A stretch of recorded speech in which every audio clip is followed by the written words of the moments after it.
வணக்கம். தலைப்புச் செய்திகள் வாசிப்பது வெங்கட். இலங்கையில் டிட்வா புயல் தாக்கி 300 பேர் உயிரிழப்பு, 25,000க்கும் மேற்பட்டோர் வீடுகளை இழந்து தவிப்பு.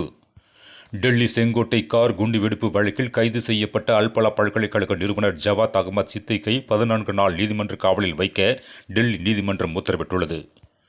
23 கிரிமினல் வழக்குகளில் தொடர்புடைய டெல்லி ரவுடி ஹர்சிம்ரன் தாய்லாந்தில் கைது.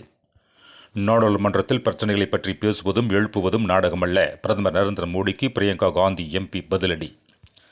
தொடர் மழை காரணமாக சென்னை, செங்கல்பட்டு, திருவள்ளூர், காஞ்சிபுரம் மாவட்டங்களுக்கு இன்று பள்ளிகளுக்கு விடுமுறை. ஆளும் கட்சியை விமர்சிப்பது என்பதை கடந்து வெறுப்பை உமிழ்ந்து கொண்டுள்ளார் விஜய். விடுதலை சிறுத்தைகள் கட்சித் தலைவர் தொல் திருமாவளவன் குற்றச்சாட்டு. சட்டப்பேரவை தேர்தல் கூட்டணி குறித்து ஜனவரி 9 கடலூரில் நடக்கும் மாநாட்டில் அறிவிப்போம். தேமுதிக பொதுச் செயலாளர் பிரேமலதா விஜயகாந்த் பேட்டி. புதுச்சேரியில் விஜய் ரோடு ஷோ நிகழ்ச்சி அனுமதிக்காக மீண்டும் டிஜிபி அலுவலகத்துக்கு வந்த புஸ்லி ஆனந்த் அனுமதி மறுப்பால் ஏமாற்றத்துடன் திரும்பினார். எளிய விவசாய குடும்பத்திலிருந்து உயர்ந்த நிலைக்கு வந்திருப்பவர் சிபி ராதாகிருஷ்ணன்.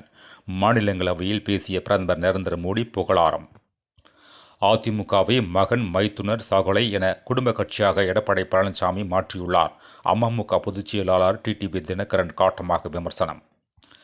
தமிழக முதல்வர் மு.க. ஸ்டாலின் 2026 மீண்டும் அரியணையில் ஏறுவார். அமைச்சர் சேகர்பாபு. நம்பர் பிளேட் இல்லாத இருசக்கர வாகனத்தில் வந்த இளைஞரை கன்னத்தில் பலாரவிட்ட போலீஸ்காரால் பரபரப்பு. மேலும் விரிவான செய்திகளுக்கு அரசியல் ராஜ்யம் மின் இதழை படியுங்கள். நன்றி, வணக்கம்.